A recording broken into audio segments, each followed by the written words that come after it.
What's up, Internet? This is Rambling Josh, and you're watching another episode of Let's Play Fire Emblem. Today we start off with Eliwood's mode, in Chapter 11. Now, I've mentioned a whole bunch about Eliwood and Hector's mode before, but I figure I might as well go into a little bit again, just to kind of recap. So, the first time you go through the game, you play through Lynn's mode, and then you play through Eliwood's mode. But once you beat the game, if you were to play through Lynn's mode again, you get the choice to go into either Eliwood's mode or Hector's mode. And in fact, at that point, Lynn's mode is actually completely optional. You could just start a new game and go straight into Eliwood or Hector's mode without doing Lynn's mode at all if you wanted to. And Eliwood's mode and Hector's mode are largely the same. The biggest difference is that Hector's mode focuses the perspective a little bit more on him. There's a few extra missions that give a little bit of side story stuff. It's a little bit harder, and that's mostly it. So Eliwood and Hector's mode are primarily the same, but the one difference comes up right away in that with Chapter 11 here, if you're playing Eliwood's mode, then you have Taking Leave, but Hector, as it said at the end of the last episode, it actually tells you that Hector joins in Chapter 12. And that is because in Chapter 11, if you're playing on Hector's mode, Hector has like a unique mission between the end of Lynn's mode and this chapter, Chapter 11. Taking Leave, rather. So for Hector, it goes the Distant Plains, which is Lynn's last chapter. Then Hector has a chapter called Another Journey, and then you have Taking Leave. So there's just like extra missions inserted here and there. So anyways, now that I've explained that in exhaustive depth, let's start off Eliwood's mode.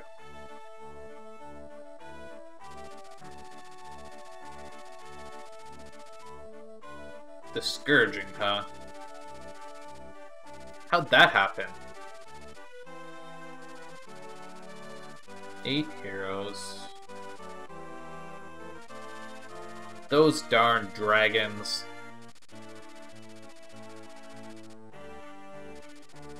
Something tells me that didn't really last. Burn! Famous for its military might, huh? For some reason, the military nations always seem to be the problematic ones.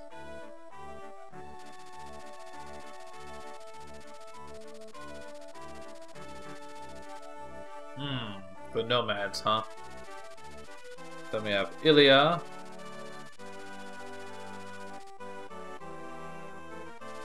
What else we got? The Berserker Durban? The Western Isles? Do they not have a name? Just the Western Isles. Nabata.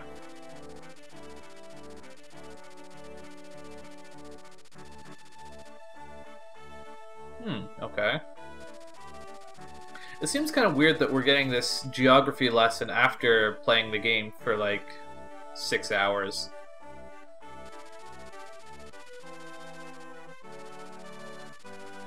I don't know, it doesn't seem too peaceful around here to me. And here we have Firay. And if we recall, Eliwood's father is Marquess of this region, Marquess Firay.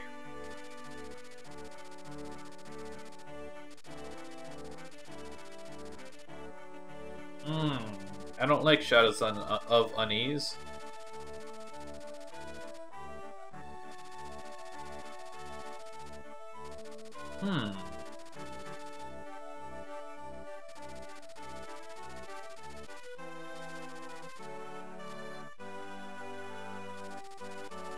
Well, that would be unfortunate.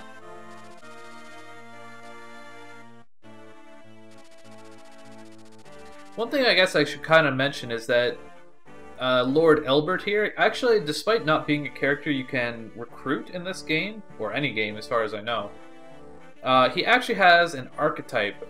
I believe it's called the Cornelius archetype. And it's basically the father who's like death or disappearance or illness or something kind of spurs on their son to go on an adventure and save them and stuff.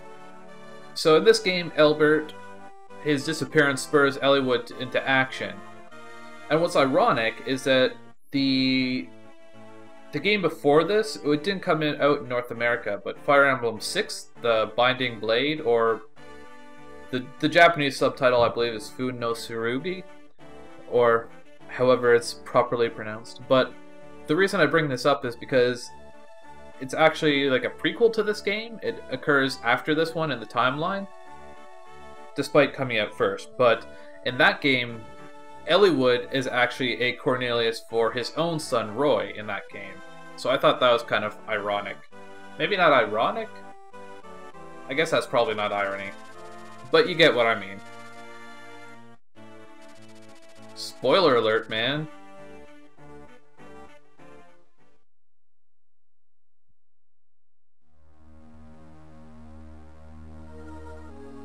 Taking leave. Yay, fun music. That's an interesting fort over there. Who are you? Oh, I guess his name is Marcus.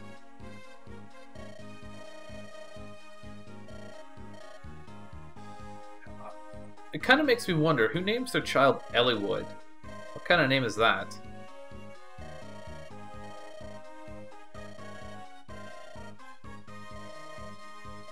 Yeah, it's all good.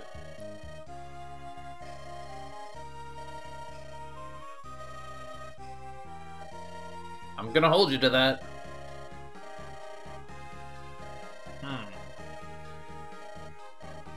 Why does everyone have something on their forehead? Is that like a family tradition or something? So what, it's just Eliwood and Marcus all on their own? Lowen?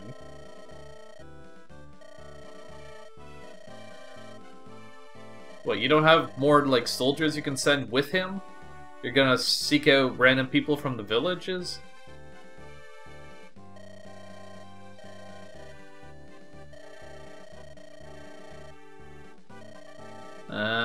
Okay.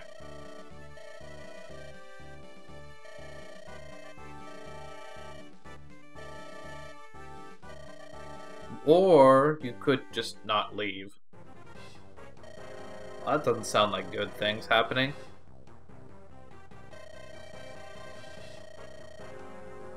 Really? Grozny?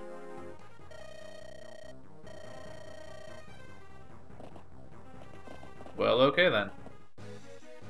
Sup, dude? This is Lowen, who... He's another cavalier that I think... I've never actually used him, to be honest, but I think he rests somewhere in between Kent and Sane in terms of stats, which means he's thoroughly mediocre at everything.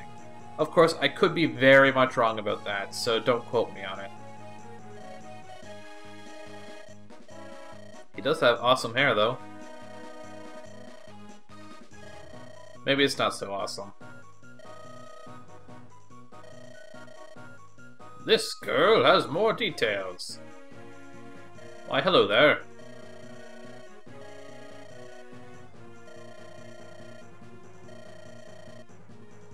Well, that's unfortunate.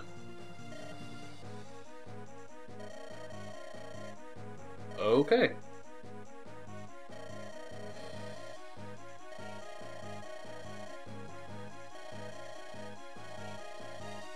Well, that's good.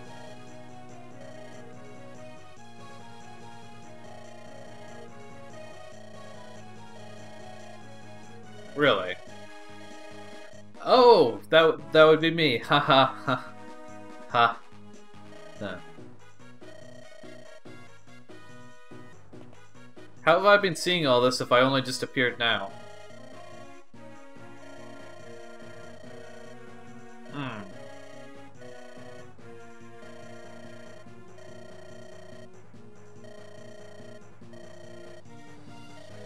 Damn straight. I don't know, I was just traveling around. Honing your skills. How do you hone your tactician skills? Look for random people to order about?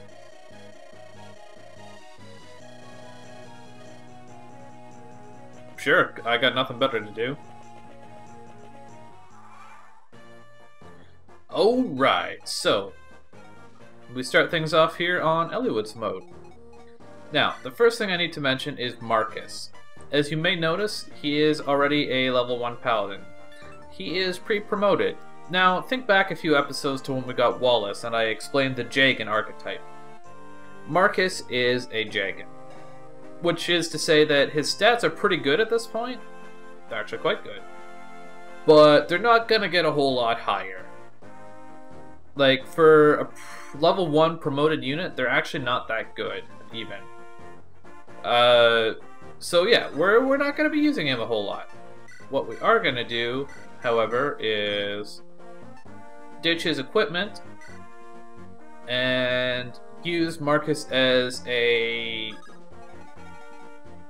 meat shield. That's the word. Meat shield. Now, because we're also using Sane, we're not going to be using Lowen either. Although his stats are actually pretty interesting. If this is any indication of his growth, strength, speed, and defense are all even. So I guess he could be good if you were to use him, but I'm not going to. Eliwood, we kind of have to. He's the main character of the game. Although, I guess technically if you're playing Hector's mode, he's probably more of the main character, but that's beside the point. So Eliwood is a level 1 lord. And we desperately need to level him up. We're also going to be using Rebecca, though. You may recall when I was talking about archers earlier on, when we first got Will, that I frequently mentioned another archer. And Rebecca is said other archer, so she is who we are going to be using. So basically, at this point, we're using Eliwood and Rebecca exclusively with Marcus as a meat shield. She cannot do 7 or 10 damage to this guy, which is unfortunate. Can I, like, weaken him up with Lowen? I can, but... Oh wow, Steel Lance? Steel Sword? That's pretty good stuff. I'm guessing Eliwood has his... He has a C in swords already. So... Eliwood also has a rapier, which is a unique weapon that only he can use. Which is kind of like the Monikati, actually, except it's a little lighter and a little less, like, not quite as strong. But I think I'm going to give him these swords as well, specifically the steel sword. It's a little bit stronger than the rapier, but it's also a lot more common than the rapier. How shall I do this? Well, I guess for now, what I should do is rapier, or not rapier, iron sword. I do have to be kind of careful this mission because I don't have Sarah anymore. 1, 2, 3, 4, 5. Okay, so... Okay. I don't... Can he hit Rebecca from here? He can. Let's move note her over 1. I don't have Sarah anymore, so my only means of healing at this point... What? You can hit Rebecca there? That's unfortunate. My only means of healing right now are in the form of vulneraries. So... Oh, and here we have a pair of fighters here. Dorcas, who we already knew. And this fellow on the right here is Bartrey. And I mentioned that Dorcas specifically falls into an archetype back when I got him. And I waited until now to kind of introduce that, because these two are another pair that make up an archetype. Specifically, the archetype is known as the Cord and Board archetype. They are a pair of fighters, one of whom has a good amount of... what's the word? One usually focuses almost entirely on strength and defense, or strength and HP, while the other one usually has like speed and luck. Is typically how it works. Okay, so shoot you in the face.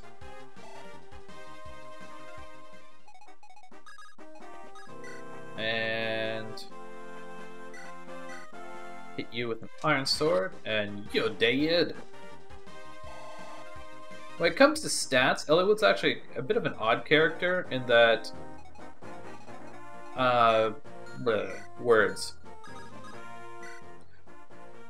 The other lords in this game, Lyn and Hector, have very defined stats. Like, Lyn is all about the speed and stuff. She's basically a Myrmidon. And Hector's a bit of a brute in that he has, like, ridiculous HP and strength. He's basically a fighter, really.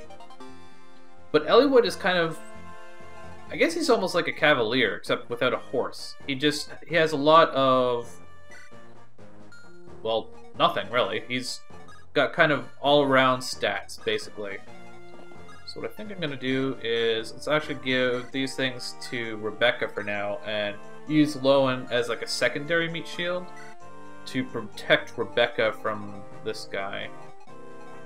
I think I'll leave it there for now. I don't want to use either Dorcas or Bartrey, but I feel that I should mention that if you are playing on Hector's mode and you particularly care about recruiting all of the characters, then it's in your interest to level up Bartrey.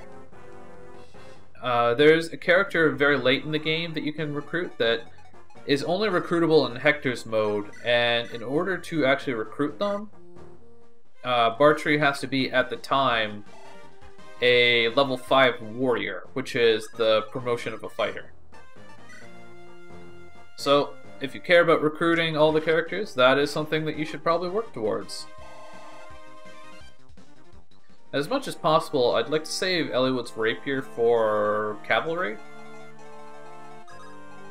Now then. My kind of strategy for this mission is to use Eliwood and Rebecca as kind of like a 1-2 punch and try and minimize the amount of damage that both of them are going to take by hopefully like weakening them up with Rebecca and then killing them with Eliwood. But unfortunately that's not going to work right yet. I really got to get over to that fort. Okay, 10. And Rebecca... can't kill him. Well, let's see about weakening this guy up. 14 is a good amount, but that would...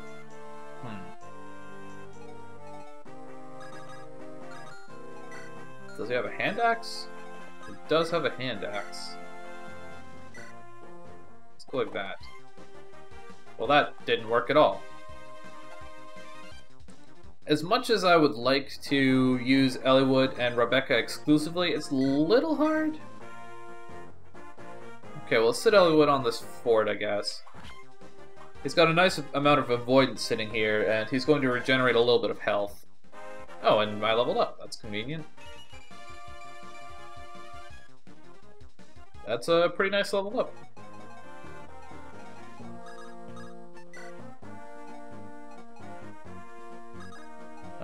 Let's actually put Rebecca here and use a vulnerary. That seems like a good idea.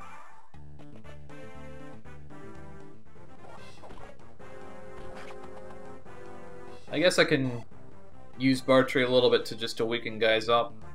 I'd really not... I would really rather not to, but we're kind of low on characters and low on healing right now, so this mission's a little bit scrappy. I was hoping that Archer would go for Rebecca, but it's not surprising that he went for the character who, well, is not going to counterattack him. So I can kill this guy with Rebecca.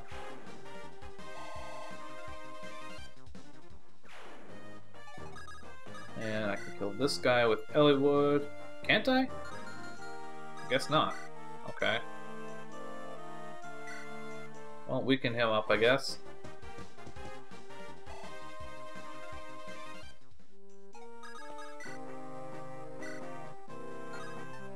And use the Iron Sword. Ooh, I can double attack with that. I guess Eliwood doesn't have the best constitution, if that's the case. What does he have? Well, 7's not bad. I guess the Steel Sword probably has a weight... wow, weight 10, okay. That's actually pretty heavy. And move Marcus up. I'm not entirely sure why there's... Oh, right, you can buy vulneraries here. We got that Draco Shield. I believe that's... Dragon Shield is what they're called in this game. From the village there, and if you're paying attention, the Dragon Shield, what it does is... It gives the ability... It's a consumable item that increases a unit's defense by 2. I'm not entirely sure who I want to actually give that to at this point, though. He's probably going to go after Rebecca, but for the time being, I think I'm okay with that. He's not going to kill her. He might not even hit her. Okay, well, he hit her, but not the end of the world. So I'll get a little tick of HP here. He's sitting at a decent amount now.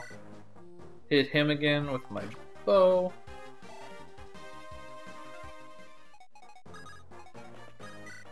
And kill him. The thing about Rebecca is because she comes at level 1, and in this particular battle, she's a little weak at this point. Wow, we're actually lower level than these guys. That's a rarity. Let's see if I can draw out anyone else. So using Rebecca is pretty hard at the beginning, but she'll pretty quickly become pretty reliable. Specifically, she's really good at voiding hits. What it basically comes down to is that Will is kind of the I guess I would say the beefier of the two, whereas Rebecca is kind of faster and luckier, and yeah. Normally I would not go for the one who's like relies on luck, but for whatever reason I just tend to prefer Rebecca. Part of the reason for that will become apparent in due time, but it is the way that it is. I think Rebecca's just gonna sit there, honestly. Can I kill this guy? I can kill him, considering I can double attack with the Iron Sword. I wonder, is the Iron Sword lighter than the Rapier? I don't see why it would be. No, they're the same weight. Yeah, the Iron Sword is basically just worse than the Rapier in every way. Oh well. I'd still prefer save the Rapier. There's actually...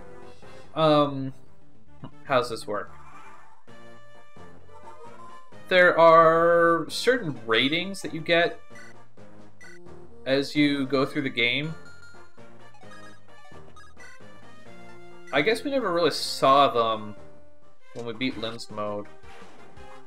Do you get them for Lens Mode? I'm honestly not even sure, now that I think about it, but basically, as you go through the game will be rating you on like how long you take for each battle, how much money you have as you go through the game, basically just how well you perform.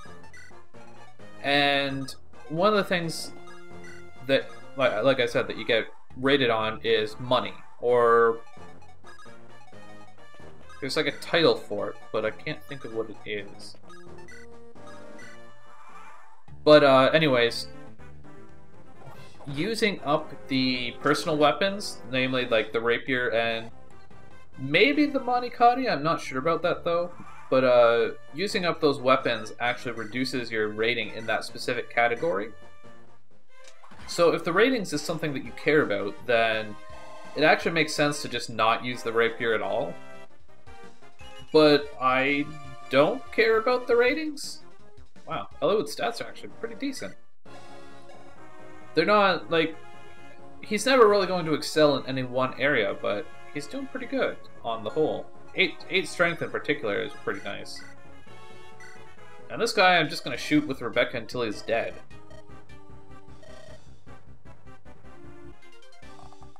Okay, well, that was a little bit painful, but I would say that it was worth it. I don't really want to do a whole lot of boss abusing after Lens Mode, but I feel like I need to do a little bit, at least for Rebecca, just to get her started, because both her and Eliwood, starting at level 1 again, it takes him a little while to get going, and Rebecca especially, it takes her a few levels for her to really start kicking in. And she leveled up twice, almost 3 times from fighting that guy. And you probably noticed that she had enough speed to double attack him already. So that's a big landmark for her, so I think it was worth doing, even if it was really annoying. And we could buy another iron bow next battle, so that's not even an issue either.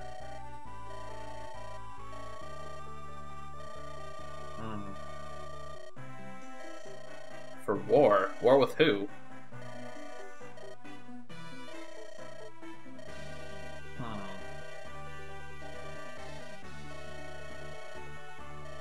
Well, that's unfortunate.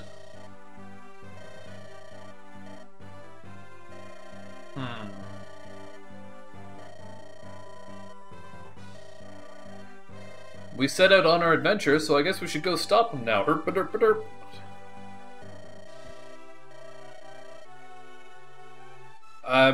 Maybe? I don't really see why it would be.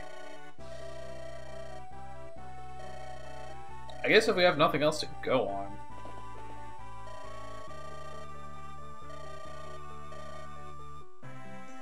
Oh, you're the important person here. Where are you going? That's where I'm going.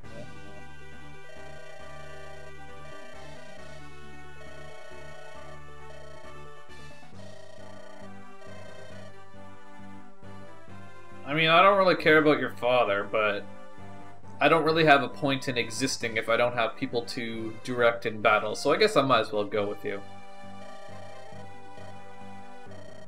Splendid!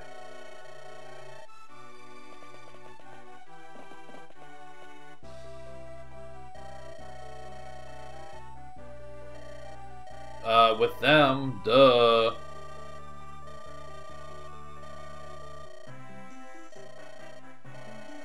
And?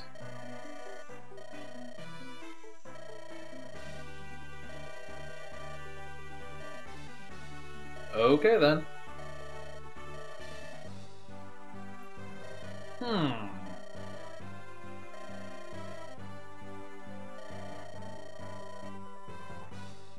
You know, in complete honesty, I'm not actually 100% sure who her brother is. I think I know, but I'm not 100% sure. Nah, it's gotta be who I'm thinking of. Well, but that's an issue for another time.